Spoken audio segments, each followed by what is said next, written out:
Every time you hear the words Iran and America in the same sentence, the conversation always goes to the same places: nuclear bombs, terrorism, sanctions. The media fills your screen with warships cutting through dark water, angry crowds burning flags in crowded streets, and politicians pointing fingers across oceans. And most people watching at home accept that framing without ever stopping to ask the one question that actually unlocks everything. Why? Why has America been fighting Iran, directly or indirectly, for over 70 years? Why does a country sitting on the other side of the world matter so deeply to Washington that the United States is willing to risk a confrontation with China over a narrow strip of water most people cannot even find on a map? The answer has nothing to do with democracy, nothing to do with human rights, and very little, despite what you have been told, to do with nuclear weapons. It has everything to do with oil. It has everything to do with oil, and with who controls it, and with what that control actually means for the future of the entire global economy.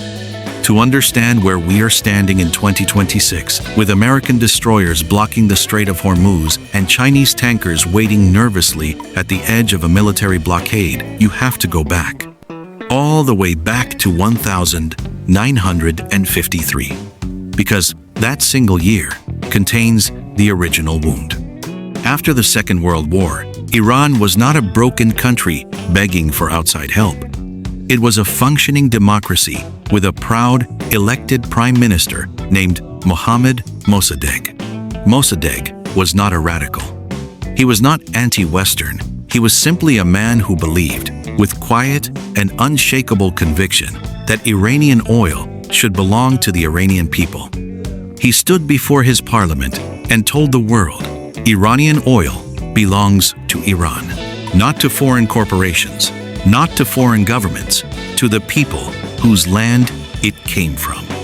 At that time, a British company called the Anglo-Iranian Oil Company, which would later rebrand itself as BP, was extracting enormous quantities of oil from Iranian soil and sending the profits almost entirely to London.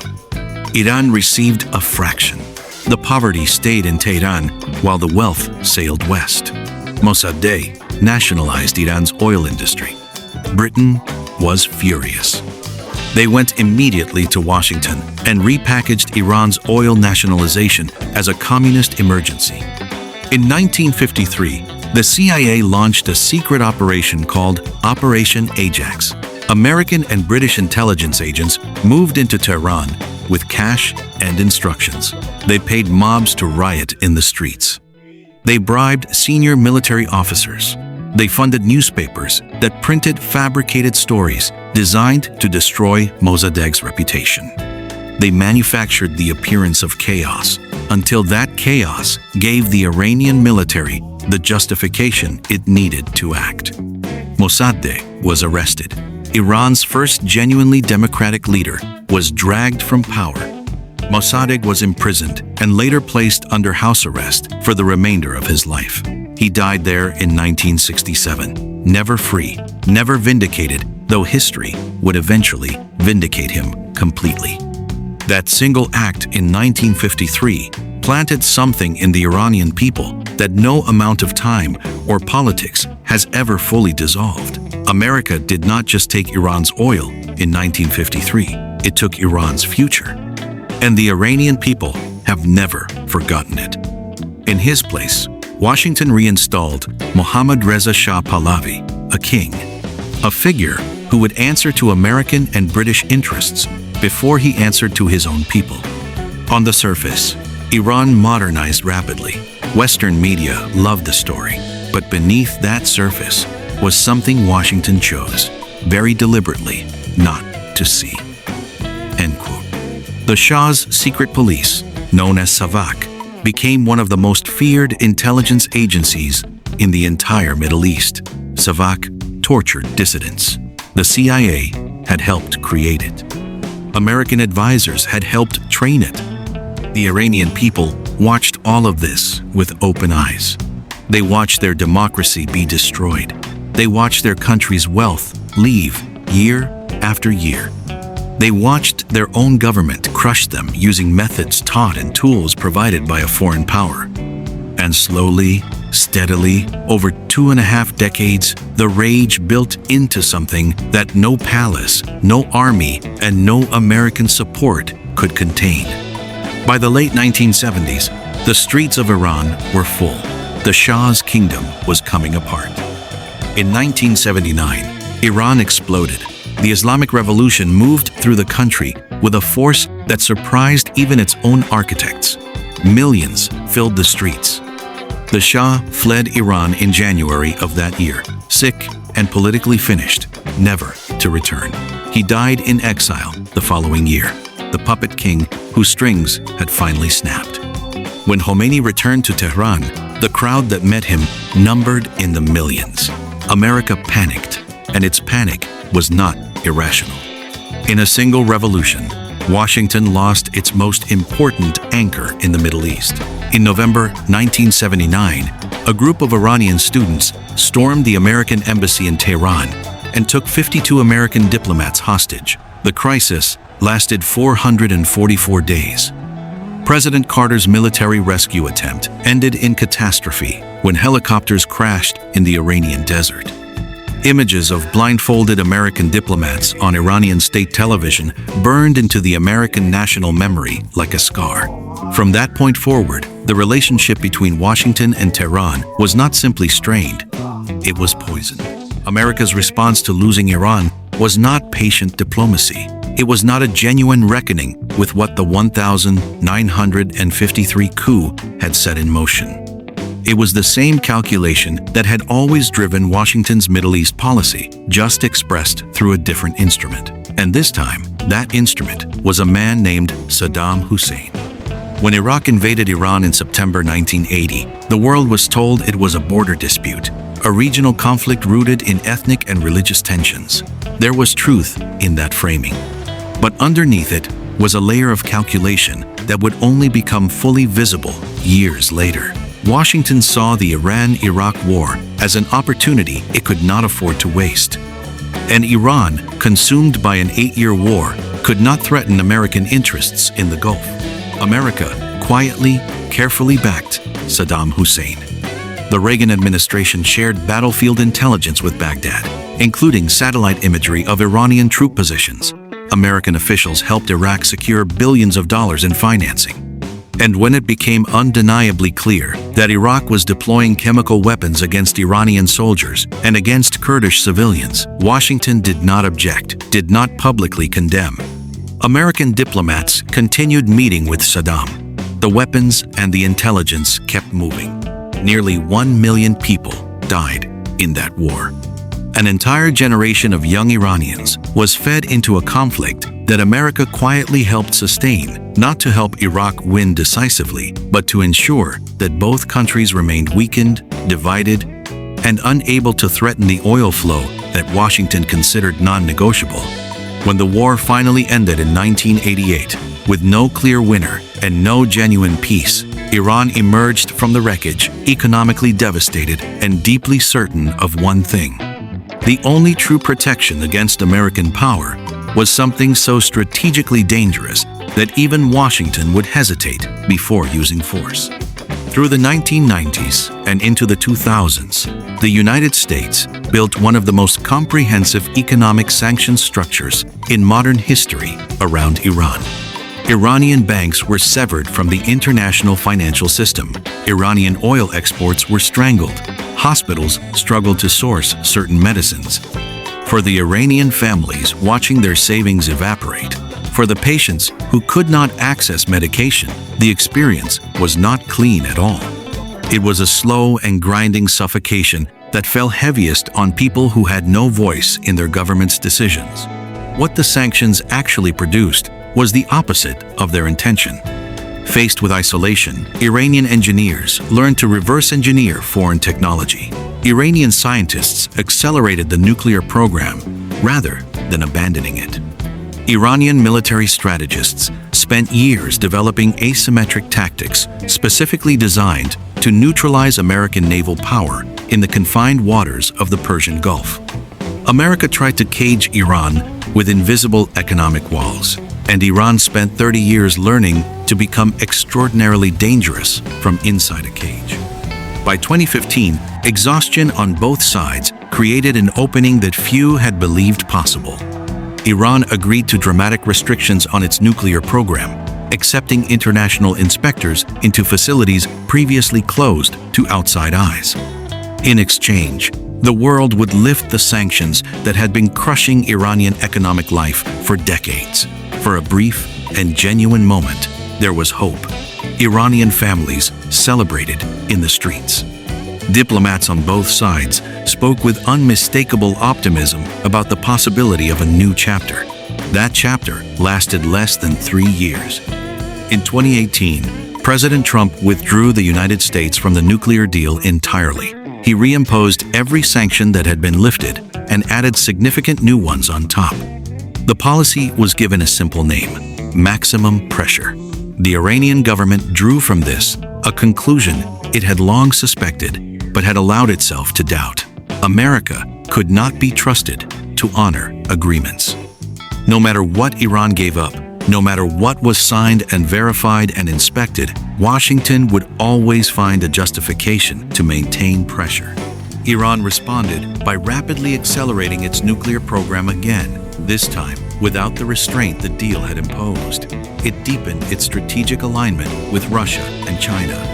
It invested more heavily in the network of proxy forces it had been cultivating across the Middle East for years. The Houthis in Yemen, Hezbollah in Lebanon, and militia groups across Iraq all became sharper instruments of Iranian reach.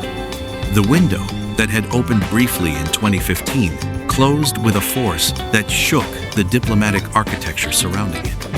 Then came January 3rd, 2020, and the moment that permanently changed the rules of engagement between Washington and Tehran. General Qasem Soleimani, the commander of Iran's Quds Force, and the single most consequential figure in Iran's entire regional strategy, had for decades personally built, managed, and expanded Iran's network of influence from Lebanon to Yemen to Syria to Iraq. He was the architect of a system of proxies and alliances that had made American military operations across the Middle East far more costly and complicated than Washington had anticipated. An American drone strike at Baghdad International Airport killed General Qasem Soleimani. Inside Iran, he was treated not as a military official, but as a national hero, and millions attended his funeral procession. America killed him because he was effective. The calculation was partially correct and strategically catastrophic at the same time. It crossed a threshold that could not be uncrossed. Iran's leadership made a public pledge of revenge, not emotional and reckless, but strategic and patient. In the days following the strike, Iran launched ballistic missiles directly at American military bases in Iraq. It was not a symbolic gesture. It was a statement that Iran was now willing to strike American forces directly, without the distance of proxy groups, and that the old, informal rules limiting the conflict were finished. The invisible boundary that both sides had carefully maintained for 40 years, the mutual understanding that the conflict would be waged through intermediaries, had been breached. And the Strait of Hormuz was about to become the place where that breach produced its most dangerous consequences. The invisible boundary that both sides had carefully maintained for 40 years had been breached. And what followed was not a return to the old patterns of shadow conflict. Both sides began preparing, in their very different ways, for something more dangerous and more direct than anything either had attempted in the previous 4 decades. The Strait of Hormuz was about to become the most volatile 35 kilometers of water on Earth.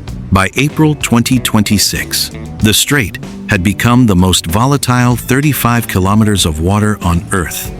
Iran had spent years preparing for exactly this scenario. Along its rugged coastline, it had buried hundreds of mobile anti-ship missile launchers deep inside tunnels carved into the rock faces of the Zagros Mountains. It had assembled a fleet of over 800 fast attack speedboats, armed with rocket launchers, capable of reaching speeds of 50 knots.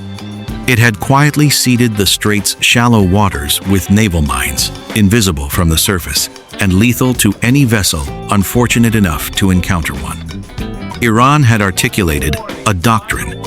It would not attempt to fight the United States Navy the way a conventional military power fights. It would instead make the strait so unpredictable, so lethally complicated, so expensive in blood and equipment that even Washington would hesitate to sustain a prolonged operation there. Over 800 fast attack speedboats, hundreds of buried missile launchers, a minefield the U.S. Navy could not fully chart. 30 years of preparation for exactly this moment. America had its own plan, and it moved with the kind of overwhelming force that only one military on Earth can still deploy on short notice. When ceasefire negotiations collapsed, President Trump announced a full American blockade of Hormuz. Beginning on April 13th, no vessel of any nationality would transit the strait without American naval inspection. The USS Abraham Lincoln Carrier Strike Group moved into position. F-35 stealth fighters established a permanent air envelope over the waterway. B-52 stratofortresses orbited in the outer distance, loaded with bunker-busting munitions designed to destroy Iran's hardened underground launch facilities. 2 days before the blockade was officially announced, 2 American destroyers transited the strait. The Iranian Revolutionary Guard responded with a radio transmission that cut through the silence of the Gulf with a kind of clarity that requires no translation. Final warning, final warning, final warning. Divert to the Indian Ocean immediately. America did not divert, and in that refusal, the nature of the confrontation became impossible to misread. Washington was not simply responding to Iranian provocations. It was asserting control over the strait itself. Washington was placing its own lock on the narrow corridor through which 20% of the world's entire daily oil supply flows without interruption. But here is where the story moves beyond what most mainstream analysis was willing to say out loud. Because if you look at the Hormuz blockade only through the lens of an Iran crisis, you are watching the wrong screen. China needs nearly 11.5 million barrels of crude oil every single day to keep its industrial economy functioning. Nearly 20% of that oil came directly from Iran, not through American banks, not through the dollar-based financial infrastructure. China and Iran had constructed a shadow trade network, operating entirely outside the American financial system, paying for oil in Chinese yuan and in cryptocurrency transactions deliberately structured to be untraceable through conventional monitoring. In March 2026, the Iranian parliament passed legislation that established a formal toll system in the Strait of Hormuz, granting Chinese vessels priority of passage and collecting transit fees exclusively in yuan. It was not a subtle challenge to American financial dominance. It was an open architectural move against the system that has underpinned American global power for 80 years. That system is known as petrodollar dominance. Since the early 1970s, the world has bought and sold oil in US dollars. Every nation that needs oil must first acquire dollars. To acquire dollars, they must participate in the American financial system, follow American rules, and accept American oversight. That arrangement has given Washington a form of invisible but enormously consequential control over the global economy that goes far beyond what any military force could achieve alone. China had understood this for years and had been systematically building an alternative. The Hormuz blockade, announced on April 13, 2026, was not primarily about stopping Iranian military aggression. It was about destroying that alternative financial architecture before it matured beyond the point where it could be dismantled. It was about slamming a door that, if left open much longer, might become impossible to close. When Trump announced that every ship paying tribute to Iran in international waters would be stopped and searched, he may have been saying something that had very little to do with Tehran and everything to do with Beijing. American destroyers hold the Strait of Hormuz. Chinese oil tankers wait at the edge of a military blockade that has frozen 20% of the world's daily oil supply. Iranian speedboats circle in the shallow water.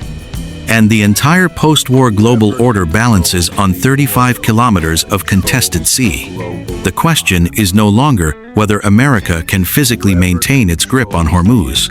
The question is, what happens on the day a massive Chinese oil tanker appears on the horizon and sails with deliberate and unhurried intention directly toward that American wall of steel? In 1953, America destroyed Iran's democracy to protect oil company profits. It had nothing to do with communism. In the 1980s, America supported Saddam Hussein's chemical weapons campaign against Iran. It had nothing to do with regional stability. Through the 1990s and 2000s, America strangled Iran with sanctions that devastated millions. It had nothing to do with human rights.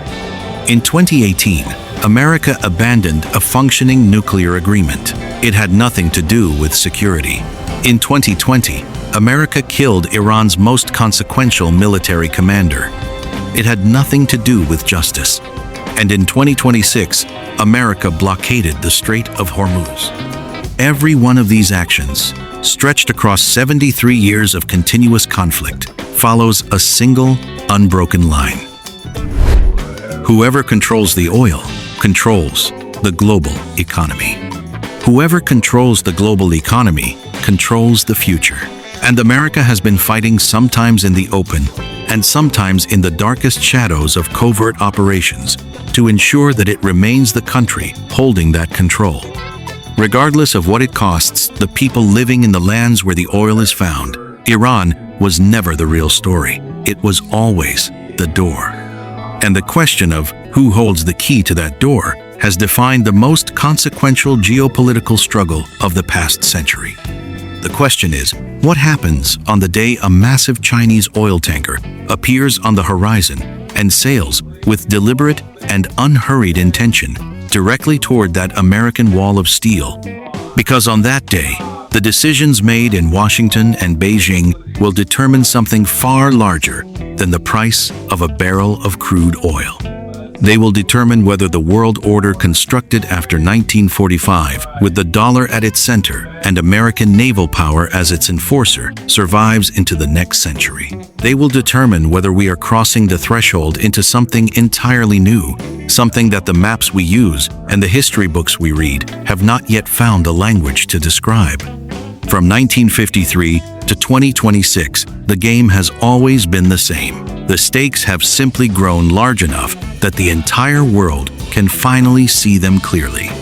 What do you think? Has America's 70-year oil war in the Middle East made the world safer? Or has it only built the conditions for a catastrophe larger than anything we have yet seen?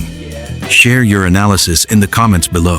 From 1953 to 2026, the game has always been the same. The stakes have simply grown large enough that the entire world can finally see them clearly. ETS presented. Thank you for choosing us. If this analysis opened something for you, if it changed how you see the news you will watch tonight, the headlines you will read tomorrow, then share it. Because the most dangerous thing about the story you just heard is not that it happened. It is that most people watching the world right now have no idea it did.